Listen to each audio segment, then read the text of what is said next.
Hello and welcome back to Laughing Through the Pain, Navigating Wellness with me, Richard L. Blake, and Andy Esam, co-host, and it is just the two of us today. We've got a kind of listener Q&A episode for you. So Andy, how's it going? Yeah, I'm really good, thanks, Rich. Let's be straightforward with the audience. A guest dropped out, and Richard and I are arrogant enough to think that we're worthy of listening to. So we're going to go through some questions from you on Instagram and some hot topics. Yeah, Rich is refreshingly laid back for a man who's been let down at the last minute. It's also the one guest that I've actually organised, so it reflects badly on me.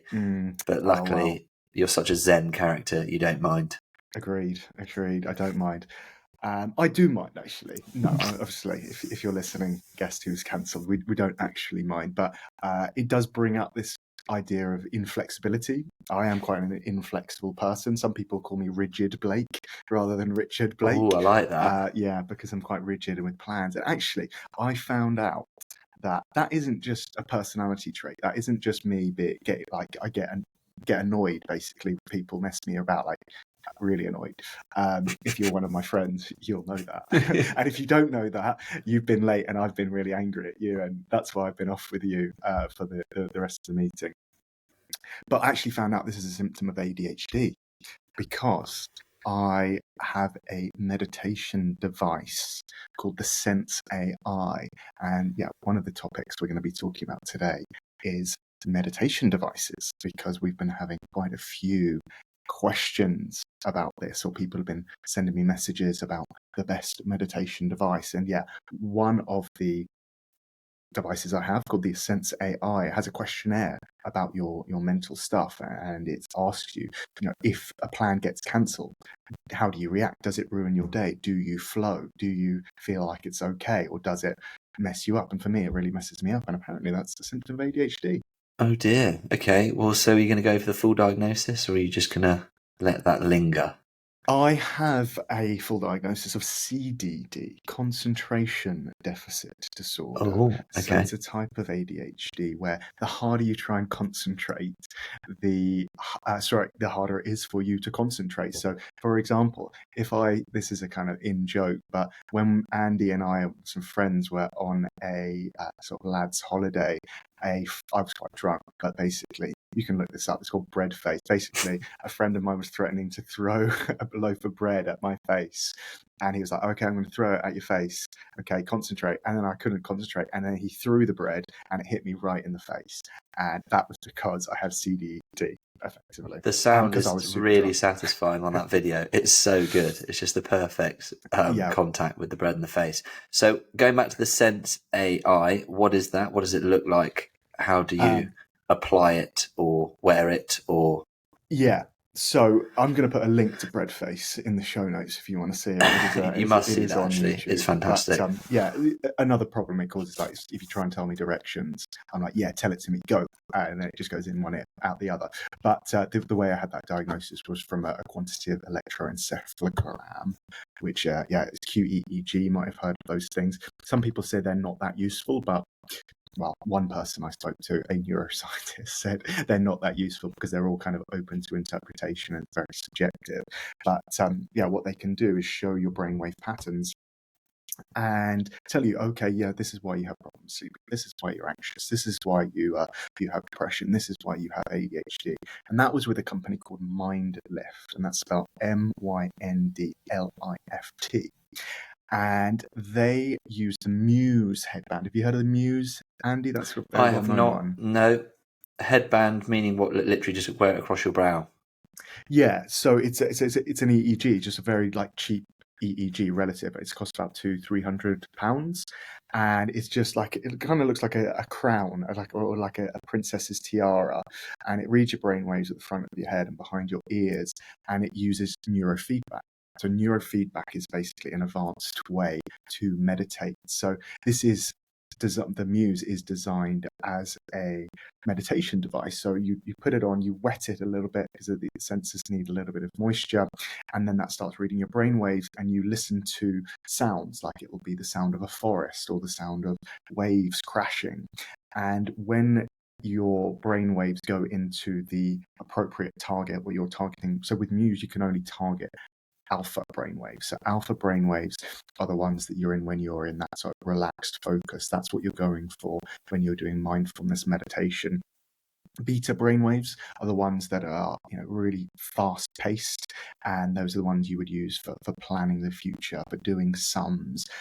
Those are the ones that would be making you anxious. If you're too much in your beta brainwaves, that's where anxiety can come from. And by doing meditation, just like simple mindfulness meditation, you are training yourself to come down into this alpha brainwave frequency.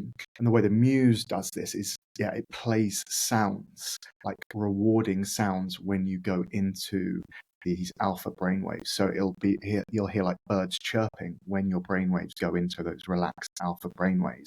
And when you go into beta, if it's waves you're listening to, the waves will get like more violent and more aggressive, and it just subtly trains your brain. Oh, I don't like those sounds, the aggressive waves. That sounds a bit dangerous. Oh, but I do like those chirpings. And so it trains you without you really having to do anything.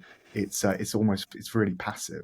So presumably the aim of all these meditation tools is to get you off them, so that you don't require, you don't want to wear a princess tiara when you're out and about.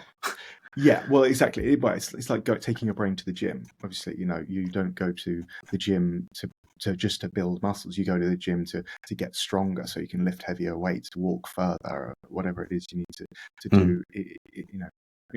Improve your sports performance. So yeah, you would do the Muse for like 20 minutes, but meditation is like, I see your question there. It's quite like a Western one. Like, okay, so how long do I have to do meditation? Whereas a Buddhist thing would be like, well, I'm going to do meditation for the rest of my life, just like I'm going to eat food for the rest of my life, and I'm going to eat a healthy diet for the rest of my life.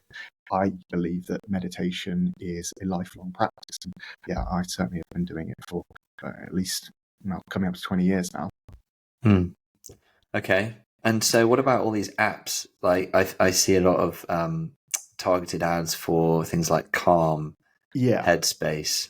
Well, yeah, before we go into the apps, I want to talk a little bit more about the devices I have, because I brought some for you. You've got multiple devices. I've got okay. them. I do. So we've got the Sense AI. Yeah. So as I said, I've been doing this stuff for 20 years, so I've collected a lot of devices. So the Sense AI, this is it.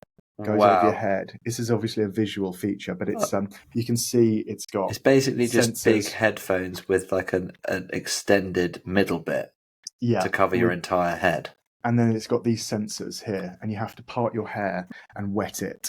And it's a little bit fidgety, but you have to get contact with the skin. And the Sense AI is really cool, by the way. I'm having amazing results with it. It has the ability to do a QEEG, and then you do something. What's that? Quantitative electroencephalogram. I did mention that earlier. Keep up. Yeah, but I didn't know what it was then, and I don't know what it is now. Okay, good clarifying question then.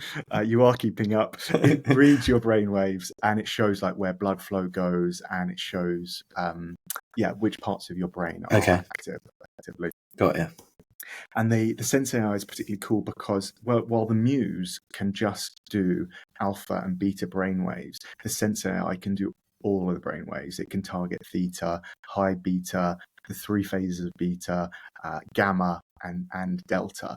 And it can, when you do this survey, this questionnaire, it'll pick a plan for you. And then also they have like a little gamepad where you wear the EEG and you have to do a test where on this little game, it's like a little Game Boy, an arrow will flash up and it'll either point you left or right, and there'll also be some other like arrows trying to distract you, and you have to press. If it's facing left, you press left. If it flashes right, press right, and if it flashes like straight, you have to not press, which is really difficult because you're always expecting it to go left and right. So it tests your impulsivity as well, which is another sign of ADHD. I'm just thinking of Guitar Hero at this point. where you have it's to similar, press kind of different. similar to Guitar Hero, but much more basic. And Okay. you have to do it for like 10 minutes. It gets a little bit boring, but it's testing your concentration. And then it'll recommend a program for you. So it'll recommend like a resilience program if you're someone who just gets really stressed and then gives up on things really quickly. It will do a test if you have problems with sleep. It has sleep programs. It has focus programs. It has anxiety programs. It has many more that I haven't even gotten to grips with. But you retest after like every month. You retest and you see whether or not your scores have gone up in these tests, and mine have every time. And also I did like a before and after IQ test. They don't advertise it as being something that will improve your IQ, but it did improve my IQ score by about 8 points in just a couple of months. So yeah, good job. Yeah. Oh, you went from 50 to 58. Well I was done. literally about to say that. It's on the tip of my tongue. Yeah, no, sorry. No, slightly higher than 58. Excellent. Okay. Yeah. And I mean, are these, bearing in mind I'm sat in the London and you're sat in California, are these just American-y type startup things, or are these actually widely available? I'm pretty sure they're widely available. I met them at the Health Optimization Summit in London, actually, and that's when I first trialed it. I met the founder and I had a little go on it there, and I was very impressed, because one of the problems with EEG and other things like transcranial direct current stimulation, so that's another device that kind of came out a few years ago. It's called the Halo, and it was another headset, and it would do this TDCS. It basically sends pulses to your brain and activates various parts of your brain, and then you would go and do things like go to the gym or play guitar. And I actually did get benefits from this thing. I PR'd squats, I PR'd my snatch. It really switches on the part of the brain that's involved in this movement. But it was so fiddly. I was so annoying. It would take me like an hour to get it on, and then I'd miss my CrossFit class. Mm-hmm. And the Mind Lift as well. I mentioned the Mind Lift earlier. They were also a little bit fiddly. I love them. They have such great customer service. And as I mentioned, they use the Muse, and then they added an extra electrode. They send you an extra electrode, and then you pay an extra subscription to work with them. And they will also do things like target your ADHD, target different brainwaves, and you work with a neuroscientist, and you have a monthly meeting with them to coach you through your results and things like that, which was awesome, because the neuroscientist was awesome, and he even helped me with my PhD for free. He just had a nice call with me, so I love them. I love how helpful they were, and they really helped me with my ADHD. Okay, so now on to the apps. I think we've got more. There's more. There's more. I get a lot of questions, Andy. A lot of people how are into many, devices. So what was we've the got one to go I through tried on? Was it the Brain Tap or something? The Brain I think Tap, I used the Brain Tap. the Sense 8 and the Apollo. We've got to go through them as well. Okay. Because the Brain Tap was the white one, and it's like a goggles. Yeah. Okay, yeah, I remember that one. So again, it's headphones, and this one has blue lights. You can kind of see they flash, and then they also have LED lights in the earphones, and these lights kind of they flash at a certain frequency to put you into different brainwave states, and it does really, I think, send you into these non-ordinary states of consciousness. So why would I put that on? I know why I put that on, because you told me to, and I think I was in a car, and I think not driving clearly, and I think I fell asleep. Actually, it was quite relaxing at first. It's a bit confusing because there's all these lights, kind of, even when you close your eyes, obviously the lights flash through your eyelids, and at first it was kind of a bit unsettling. But then in no time, I found myself seriously relaxed and fell asleep. So what's actually going on? Why are you putting these things on? So it's using a combination of things. Obviously, there's a guided meditation in there, and they also use like dual voices and binaural beats. And what these things do is kind of trick your brain into going into a certain state. So theta brainwaves, those are the brainwaves that you have when you're dreaming, and those are the ones also that you would have on a psychedelic experience or a conscious connected breathwork experience. And that's supposedly where trauma resolution happens as well, and memory consolidation happens, and you can enter these states with the device, like the Brain Tap, through, as I say, binaural beats, dual tones, as well as those lights. What they're doing is using something, the principle of entrainment. So it's a bit like, you've probably seen on YouTube where clocks are all ticking separately, and then if you leave the clocks over time, they'll all start clicking ticking in the exact same rhythm. And that same kind of thing can happen with our brain waves. So with those flashes of the blue light, our brain waves will synchronize to those flashes. So if we're in really high beta, which is, really high frequency brainwave, you can use those flashing to bring the brain waves down to slow them in line with theta, and then and alpha as well, and maybe gamma. And then you have this theta brainwave state. You're in this relaxed state. And what the Brain Tap does, they have all these different packages. So they have obviously just like mindfulness meditation ones, but they also have ones for like pain management and weight loss and career goals and sleep. And so when you are in this really suggestible state, this is kind of how hypnosis works. You get someone into that really relaxed state, and the kind of rational mind, the prefrontal cortex, the skeptical mind gets down regulated a little bit. So you're suggestible. And this is what kind of conspiracy theorists say about TV is TV will put you into that alpha brainwave state where you're really relaxed and not very skeptical. And then they'll come on with these adverts being, buy this medical product, and your brain goes, okay, I will buy this new prescription that has 1,000 side effects. Well, at least in the US. Is that what's happened to you, that you now own 7 or 8 meditation devices? Yes, it is. Yeah, it is. I've been hypnotized. They're all a big cabal of meditation devices where one of them sells you the other one, and yeah, you eventually get tricked into that. But I mean, yes, I do this stuff because I like exploring new things. But what it shows is kind of like, you remember what I was like. I was a mess 15 years ago. I couldn't concentrate in class. I was the joke in our master's program because I would fall asleep all the time, and I couldn't focus. And now, I'm just about to finish a PhD, and I'm able to function much more easily than I used to be. And I think a big part of it is because of these neurofeedback devices. No, I mean, yeah, incredible progress, mate. I mean, I think you're unrecognizable from the master's course. I wonder how much of that was just aligning your interests and following your heart. But yeah, certainly unrecognizable from the fresh-faced 22-year-old who turned up at our master's course. Yes, indeed. Then the last two are haptic feedback ones. So these ones have been getting a fair bit of press recently. The Sense 8 Pebble. I don't have it here, but I did buy one for my brother. He's never taken it out of the box because that's just the type of guy he is. So if anyone wants one, what is go to his house and ask him for his, because it's just sitting in his closet. Go over those words again. Haptic. So yeah, haptics, when you're typing your iPhone and it vibrates. Oh yeah, that's haptic feedback. So it's a vibration, so it kind of it works with vibration. So the Sense 8 is a little pebble that you put around your chest, and you would like lie down, or you'd wear it as a necklace, and those vibrations work with the vagus nerve. The vagus nerve is this wandering nerve, vagus from the word vagrant. It wanders from our brain down to our gut, and it kind of works along with the HPA axis, the hypothalamic pituitary axis, which basically goes back and forth between your brain saying, is everything okay down there? Yeah, everything's fine. Everything okay up there? Yeah, everything's fine. And they have this two-way feedback of saying, like, are we safe? Can we relax? And what the Sense 8 will do is vibrate in a way that calms the vagus nerve and allows us to get into these meditative states more easily. Because, a lot of people, the biggest problem with meditation is they just can't do it. They just won't do it. They just like, I tried to sit down for 10 minutes, but I just couldn't. I just, started thinking about something, and then I grabbed my phone.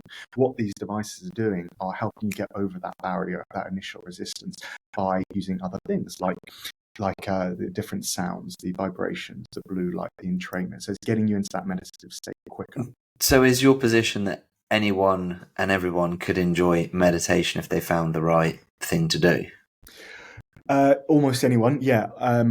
People with severe PTSD, I don't recommend meditation to. More and more research is coming out to show that people who, really, really have actual PTSD, horrific stuff, not just like, I heard someone's different opinion and then I got PTSD from a college class that you hear about these days. They have something, their interoception is just so overwhelmed, they get emotionally flooded, and they can't focus on things inside their body. So focusing on their breath can cause them more distress. But for most of us who don't have severe PTSD, yeah, I think meditation it's just like exercise. Everyone should be exercising. Everyone can benefit from meditation. It can make your life better in so many ways. And with all these new devices, it's just a hack, effectively. I'm reluctant to move on to the apps in case there's another device. There is one more. There's one more device. I knew there would be. Yeah, of course. There is the Apollo Neuro. So the Apollo is another wearable. I don't have it, but you kind of wear it like a wrist, like a watch. You can also wear it around your ankle. I don't know where mine is, unfortunately. Otherwise, I would show you. That vibrates as well, presumably, then. Exactly. That vibrates as well. And again, that works with the nervous system. It relaxes us. It also has different frequencies and settings, so you can have like an awake one, you can have a focused one, so the frequency will be really high, and your body will entrain to that high frequency one. And their most interesting research is they've done a lot of research with some like autistic and ADHD kids, and found that they are able to perform much better in class and tasks when they're wearing these devices. Wow. So it sounds like some of them are kind of deliberate hours, half an hour sessions, and then some of them are kind of you wear the entire time. I'd say all of them are like all but one are things you would do just for 20 minutes a day. So apart from the Apollo is something you can just wear around with you and go to a meeting. It has a setting for socializing, which helps you if you have social anxiety. You can wear that around your ankle. No one can see it.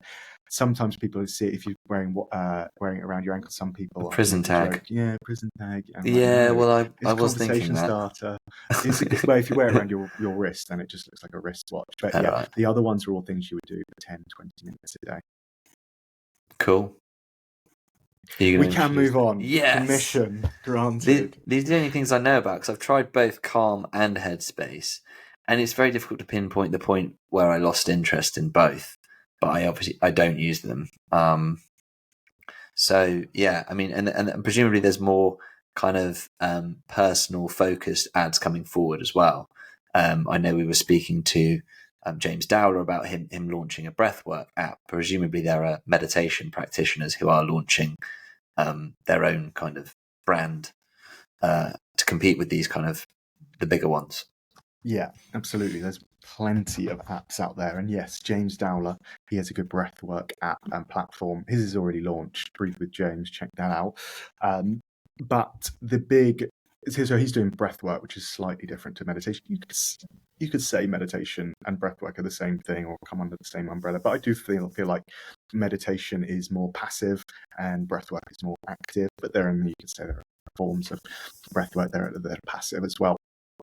But meditation, specifically meditation, the reason I think people are very excited about meditation is just because it has a lot more research. It's got thousands and thousands of studies showing it increases brain matter, it reduces ADHD, it improves sleep, it improves negative affect, it improves all sorts of things. It's almost like unlimited what it can do. But knowing that, as you probably do, Andy, why did you stop?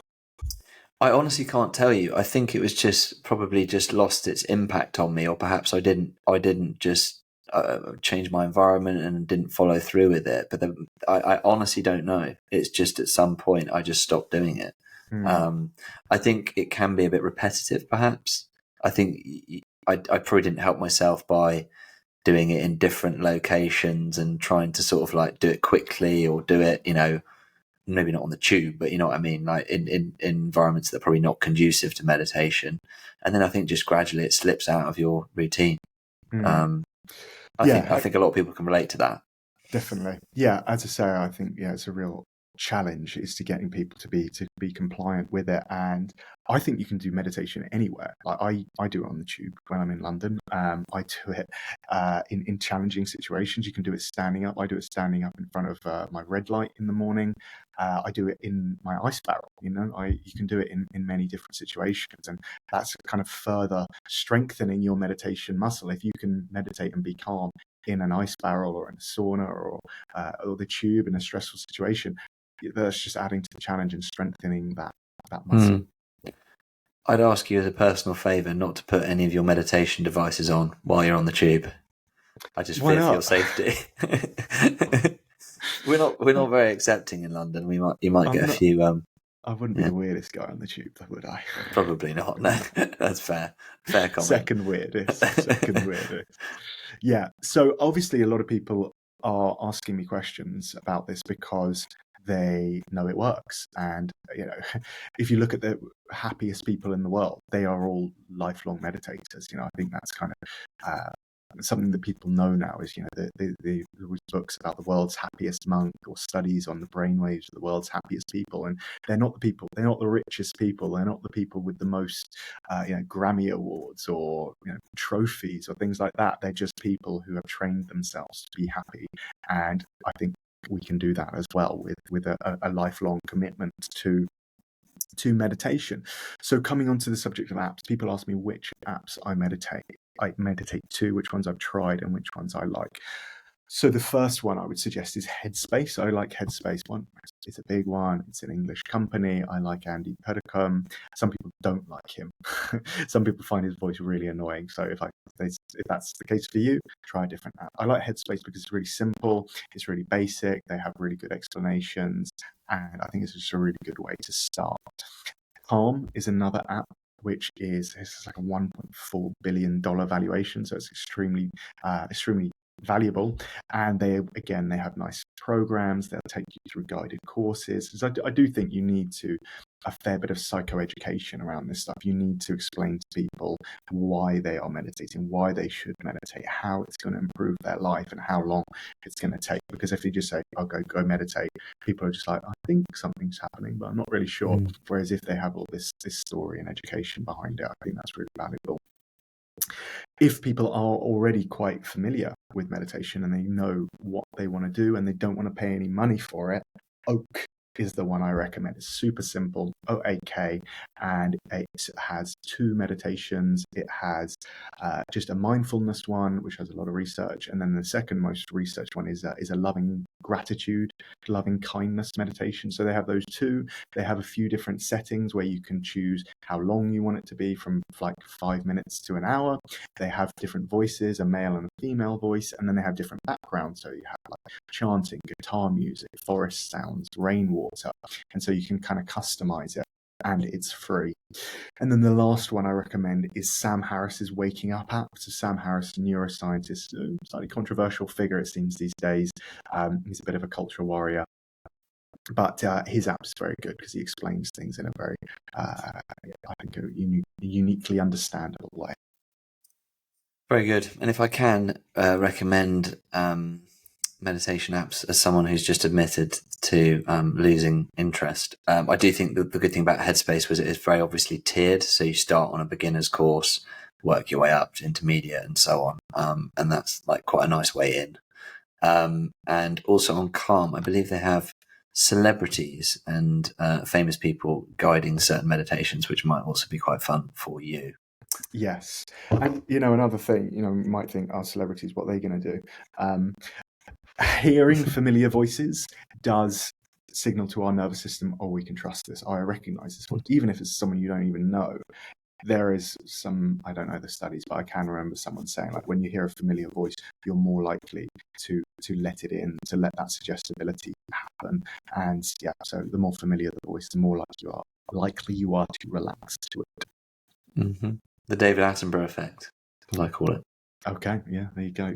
Is that well, he's just very trustworthy. He's been on TV for about 60 years, so anything he says I would immediately trust as gospel. Yeah, indeed. All right. Should we move on then? We had enough meditation chat. Yes, although we do want links to the best devices in the show notes, because apart from anything else, I'd quite like to see them, the ones you didn't show. Okay, yeah, absolutely, yeah. I don't think I have any referral codes to these things, but yeah, I'm just recommending them because I like them and I want these companies to succeed. That's more genuine, though, isn't it? If you don't make anything from these endorsements. You could say that, but I think I do recommend a few things. I do have a fair few affiliate codes on my website, but that doesn't mean anything other than I like them, and you should get a discount. Win-win. You get a discount, I get a little bit of pennies. I mean, it normally is pennies, unfortunately. Okay, well, I would like to know how it says here how you healed your hamstring in record time. Record time, And world also, record. Yeah, I would encourage record. anyone to challenge this, and any physiotherapists, anyone listening who thinks that they know, I don't know, say a Premiership footballer who's got over a hamstring injury faster than Rich. Impossible. Please do message Impossible. in, because Rich thinks this is a world record. We will find out if he's right. Go ahead, Rich. All right. It wasn't record time, but my physical therapist did say, wow, you healed from that very fast. So that'll do for me.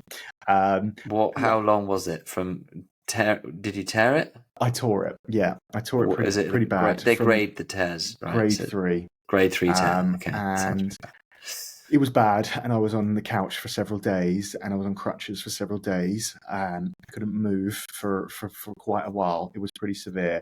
And when it was looked at by a couple of physical therapists, they said, oh yeah, that'll be 2 months of recovery. But it's February 20th now. This is week 6, effectively, of my recovery. And I just PR'd my clean and jerk a couple of days ago. You need your hamstrings for a clean and jerk. Being personal record. Thank you. The most I've ever lifted with a torn hamstring. No, as in, it's not a PR for how much I've lifted with a torn hamstring. I mean, I've an overall PR. Yeah.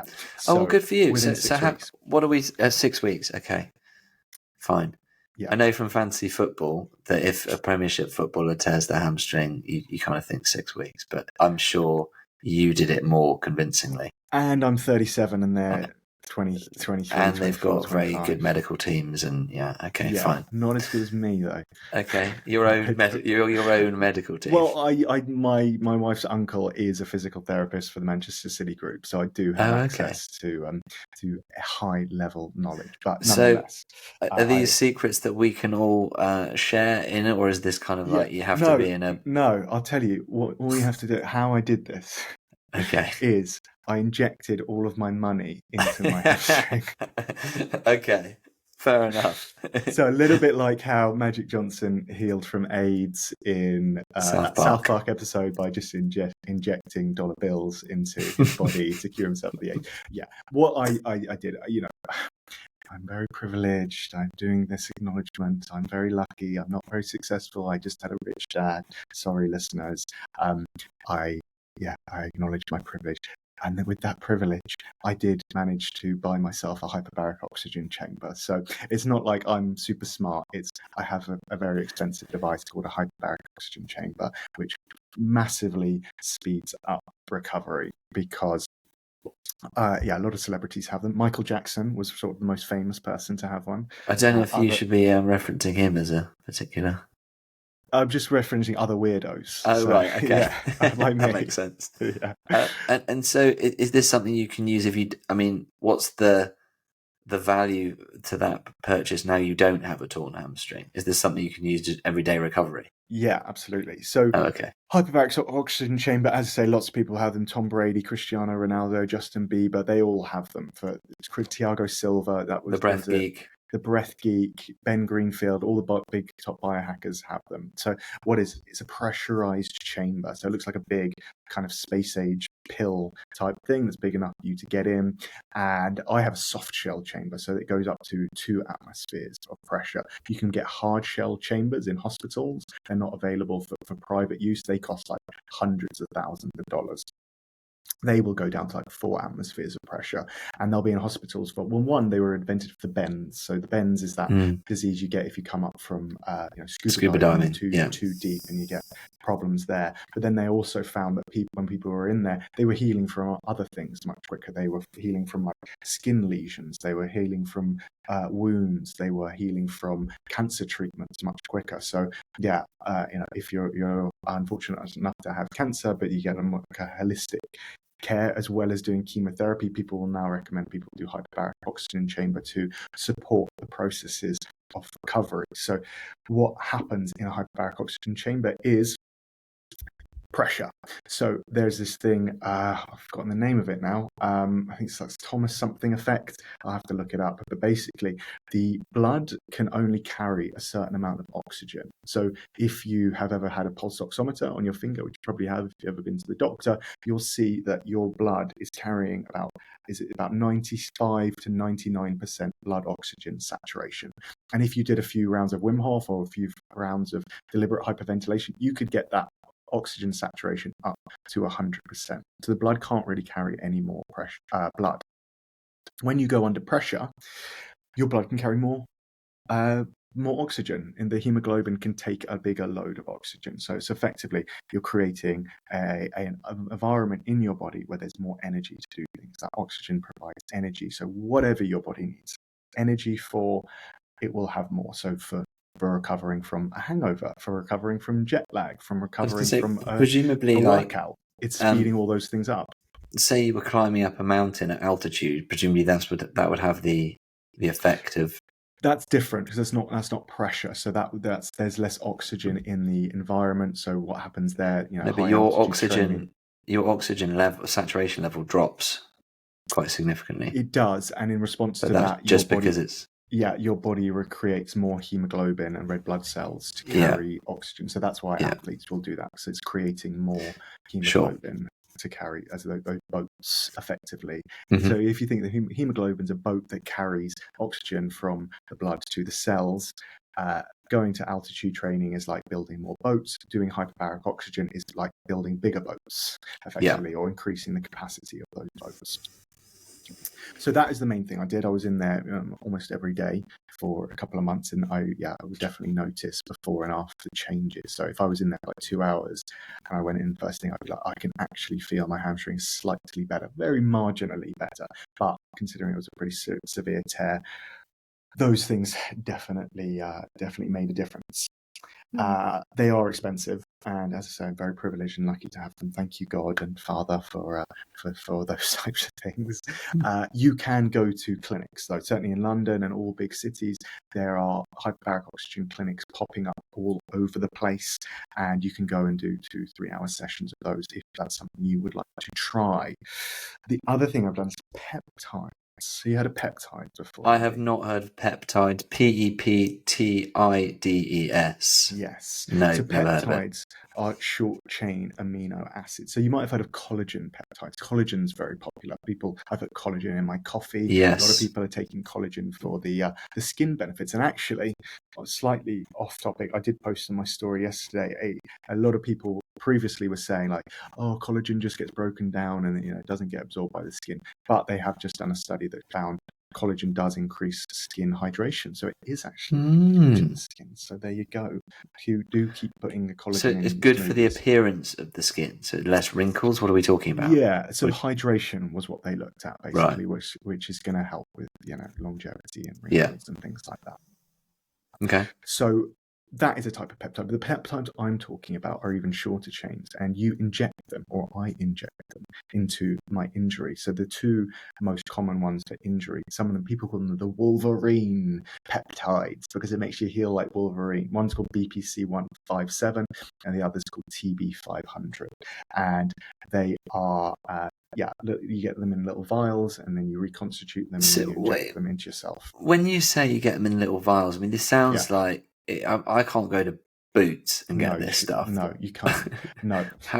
Where on earth are you finding this stuff? Compounding pharmacies. Okay. So where you would, you go straight to the source. So compounding pharmacies, they make prescriptions. So wherever you get your prescription for whatever that you pick up in Boots, one step up from that is a compounding pharmacy.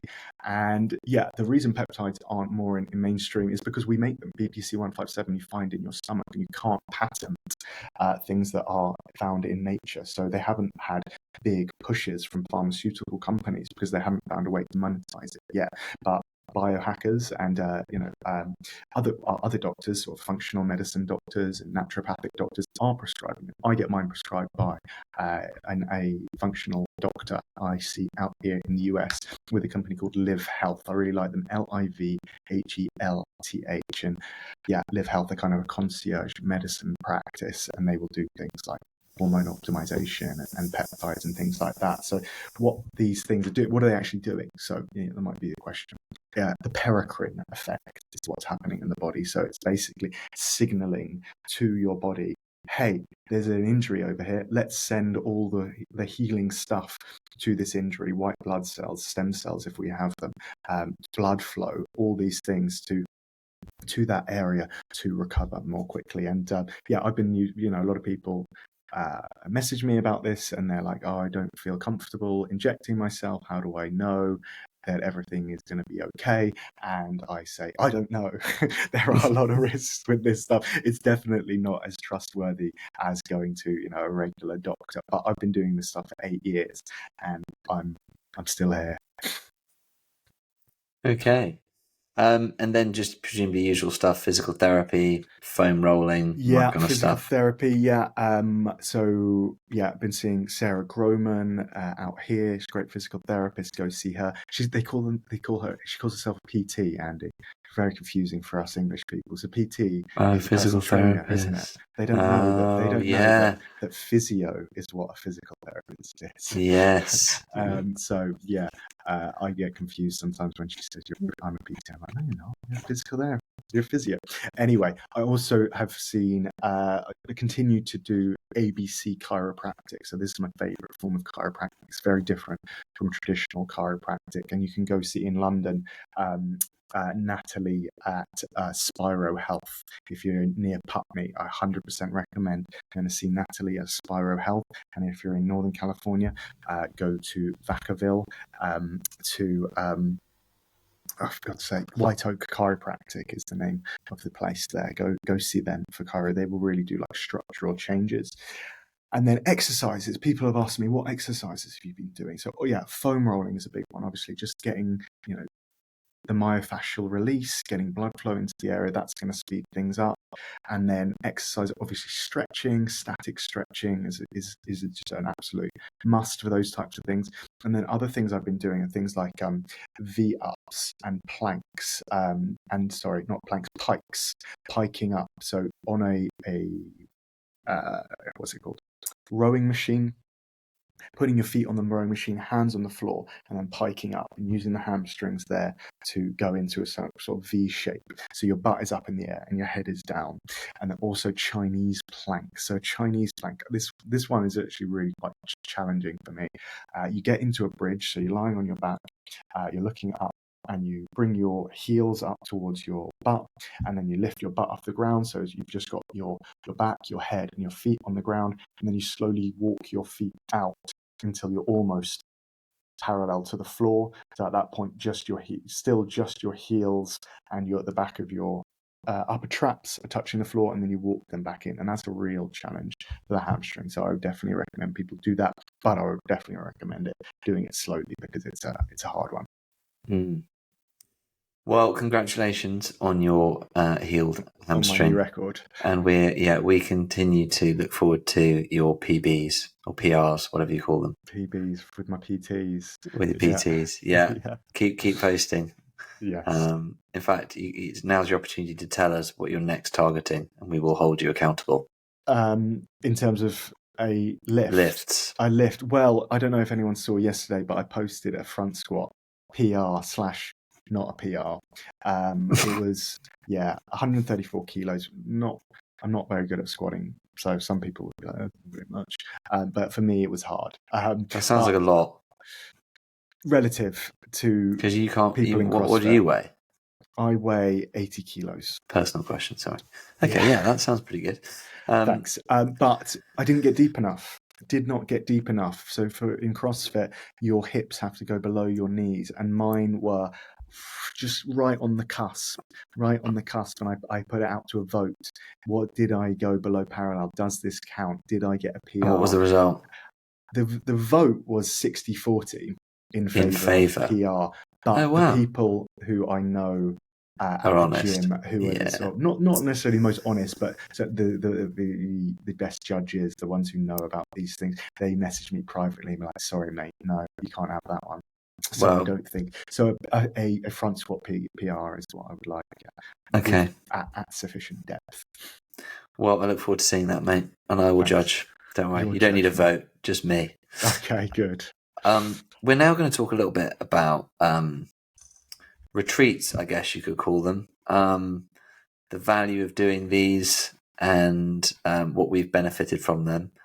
I know you're loath to say that you've sent me on some, but you've guided me to a couple of very good ones. Yeah, I mean, there are a lot of people I would like to send on retreats.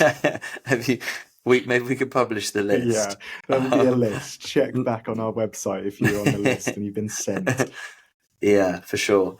But I suppose more generally, I suppose you're either inclined to do a retreat where you kind of take time for yourself and you meditate and you do yoga, or you do some deep, I don't know, psychological personal work, or you're not. Is that fair to say? Because I've got lots of friends who are like very interesting, very kind of seemingly self-aware, but they've got absolutely no interest in doing any kind of structured week looking at themselves, basically. Yeah, I guess there's kind of two ways of looking at that. And one is like a lot of people are not sick. They are not pathologically unwell. Whereas when I was doing these things, I was depressed, I was addicted, I was anxious, I was insomniac, I was suicidal. So for me, it was like an obvious need to do those things. Thankfully, I haven't been in that state for many years now, but I still continue to do personal development stuff more from a optimization standpoint rather than I'm sick and I need to get well. So I think also people don't like change. You know, people find ways of being in the world and they work for them and they get through life and they're generally happy. And when you've got something good, you know, you've got a good job, good family life, good social life, there's probably no need to really, you know, mess things up or potentially jeopardize those things. So I can certainly understand why not everyone is ready for a hugely transformative process or have no need for that kind of thing. Yeah, it's funny. One of the closest people in my life, when I was going on this, the only advice was don't come back a knob, basically. Like, as in, you know, they're quite happy with who I am at the moment, and therefore any change would presumably be negative. But I mean, everyone I've spoken to who's done the particular retreats I'm thinking of have just had such a hugely positive and impactful experience. But I just find it fascinating because when I started speaking about this in a sort of corporate environment, I mean, the different reactions are really, really noticeable. Some people just sort of don't want to know. I can't believe you opened that can of worms of who you are and all this kind of stuff. But then some people kind of come out of the woodwork and say, "Oh, actually, I'm really interested in that, and I've done this and that, and I'm quite game for more." And I just find it. I suppose it's quite narrow-minded of me, but I find it really interesting that you wouldn't be more intrigued to find out more about yourself. Yeah, there's a few good points there, and I think the one about your friend saying "don't come back a knob," it sounds funny, and yeah, I can understand why people would say that. And also, that can be the type of thing that an abuser would say. I'm sure this friend isn't an abuser, but what you find in a lot of these situations is people who do go into things like the Hoffman path of love, they are in abusive relationships, they are unhappy, and then they go to do these things, and then they come out and they've changed and they're more, you know, self-confident and they don't take so much BS. And then other people, their family members who are used to not necessarily abusing them, but dominating them and getting what they want out of those things, they don't want people to change. And the analogy people often use is lobsters in a net. You know, there's a story, you'll hear stories like fishermen, when they catch a load of lobsters, they don't put lids on the lobster buckets because they know that if one lobster tries to climb out, the others will pull them back in, because once they're all in this bucket, they don't want anyone to escape that. And often, you know, you find people sort of collude together. They're all miserable and they want to stay miserable. And this is kind of what happens with incels. You know, the boys on the internet who've given up on women. You'll hear people talk about someone will be on an incel chat forum and be like, "Oh, there was a girl at Starbucks today and she looked at me and smiled," and people will be like, "You can't do that. Don't think about women. They're bad for you." And like this one person who's just thinking, "Oh, I got a little bit of attention from a lady and that was really nice and exciting." All their friends are like trying to pull them back in, like, "No, don't trust them. You want to be miserable like us." And so I do think it's important to be aware of other people who try to stunt progress when you come out of these things. Well, I do want to talk about two in particular. We've both done, one being the Hoffman process, which I believe is a 50 years old at least, started in California, and I think it's been going in the UK for about 30 years. Nothing to do with Wim Hof, by the way, as people often mistake the two. Let's talk a bit about the Hoffman process. So I would describe it as a deep dive into your childhood patterns of behaviors, and it's a sort of very deliberate journey from A to B to better your understanding and help you to break negative behavioral patterns. Is that? Yeah, I think that's fair. I think you have to say that it's very much about your parents and primary caregivers. If you've got brothers or step parents, or boarding school. Boarding school, absolutely. I would say that you're going to have to face those things, and you're going to have realizations that things you thought were normal were potentially not normal, and even worse than not normal. And you're going to have to reckon with that, and you're going to have to confront that, and you will get taken through those processes. I think a lot with they work a lot with anger in the Hoffman process, because certainly in the UK we get socialized out of being angry. But as I say and have said, or I don't say it, but I've heard it and I'm repeating it, anger is a really appropriate emotion at times. At the right time, at the right person, in the right amount. Anger is really useful and valuable, and if it's suppressed, it leads to all sorts of negative outcomes. And I love how the Hoffman process works with those things. We can't say too much about how they do it, because we kind of sign a confidentiality NDA type thing. But I would say it's an active process. You use your body, and it's hugely transformative. Yeah, it was seriously impactful. I did that one 2 years ago. You must have done it many years ago. Yeah, I think about 14 years ago. Yeah. And I would say that very broad range of ages. I was actually one of the youngest when I did it, 34. And I think we went right up to 66. A real range of people from all over the world. It was absolutely fascinating. And I think in those environments, you also get a lot of strength from other people. The bravery they show in confronting some of their stuff is kind of empowers you to do the same, and takes you further than you probably think you would be able to go. So that was really powerful. And I think the one I've just finished, which again you sent me on, Path of Love. Do you want to speak a little bit about that? Yeah, and just going on, it kind of occurs to me we should explain why people should do this. Obviously, if you're not mentally ill, depression, anxiety, or all ranges of mental illness, these things are amazing for that. But if you're just sort of, a healthy, normal, slightly neurotic, and maybe just a little bit miserable, maybe don't have the sort of joie de vivre that you would like, or vitality, these things are going to help you get that sort of fall in love with life again. You come out and you just, the expansiveness, things just are better. Everything is better. Just nature looks better. You feel happier. You can feel joy. You can feel excitement to degrees that before I had never done. And I can remember there was a guy who's like a relatively famous person. So a lot of famous people go on these things, but you're not allowed to say who they are because of NDAs. But there was a famous person who said, "I never knew you could get this high without drugs."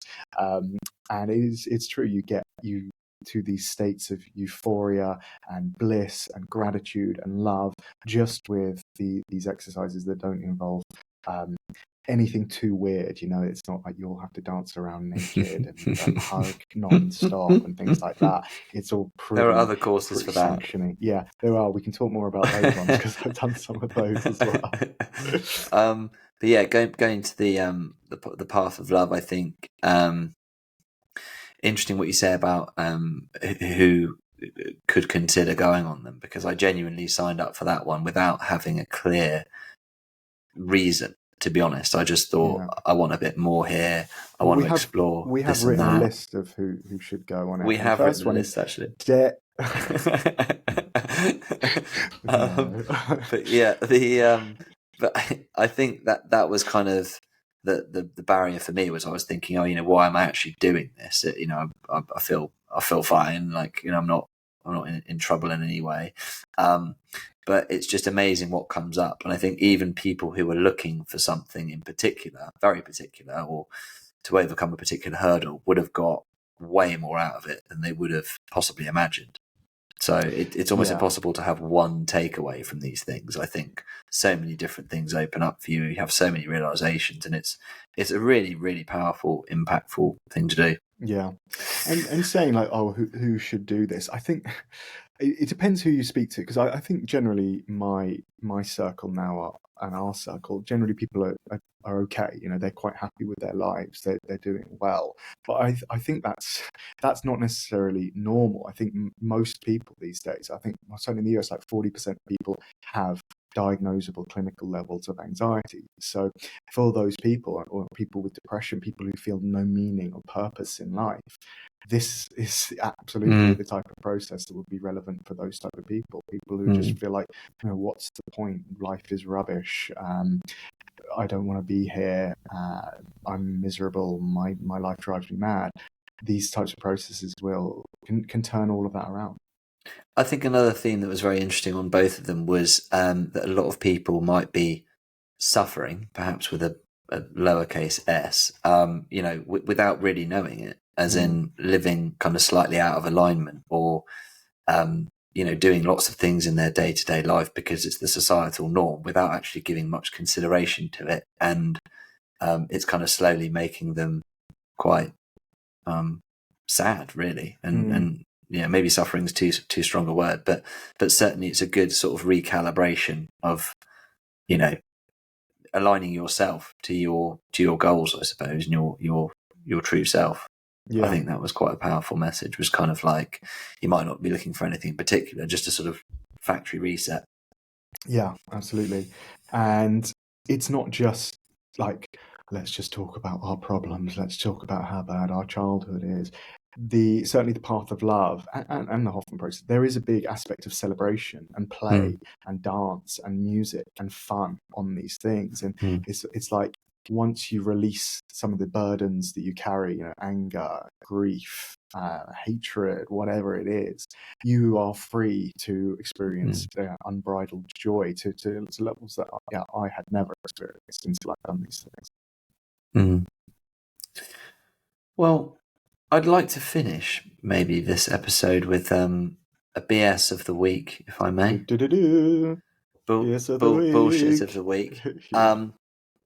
I won't go into too much detail on this, but it's one for another episode. But I wanted to bring attention to the fact that insurance companies do not cover for suicide. So that is, if you are on holiday or on a trip with someone who takes their own life, you will not be covered to come home as a grieving friend, family, or whatever.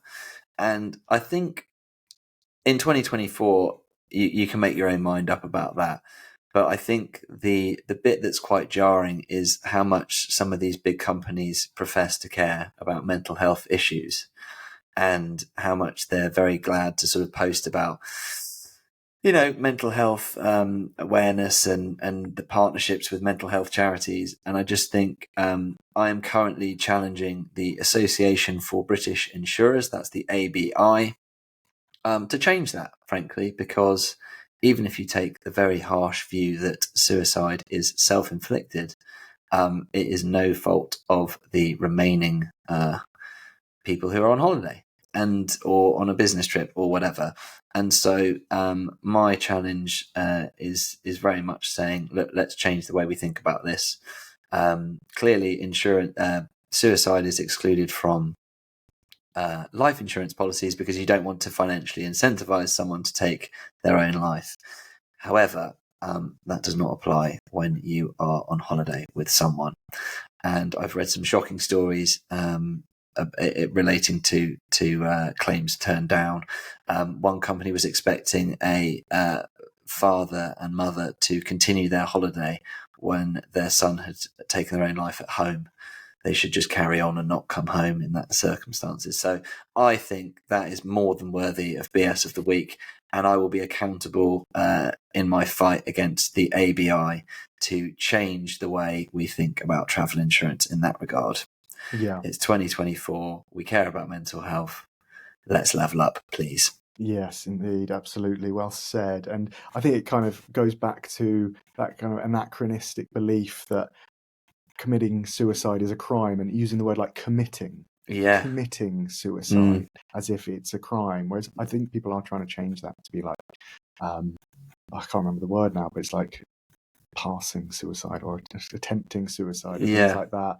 Yeah. And yeah, I don't mind talking about this, but I had 2 suicide attempts, and there was a part of me like, God, have I committed a crime? Am I going to go to jail for being in such despair and such distress and such pain that I'm going to get locked up for that?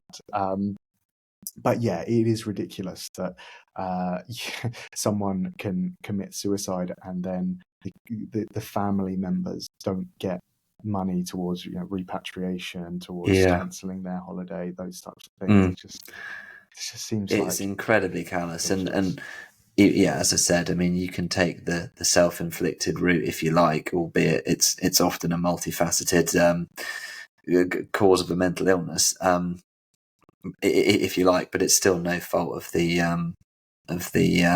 remaining passengers, and I think it's bordering on shameful that they don't put more pressure to change that. So I suppose I'm challenging the ABI to do better, and I will let you know how I get on.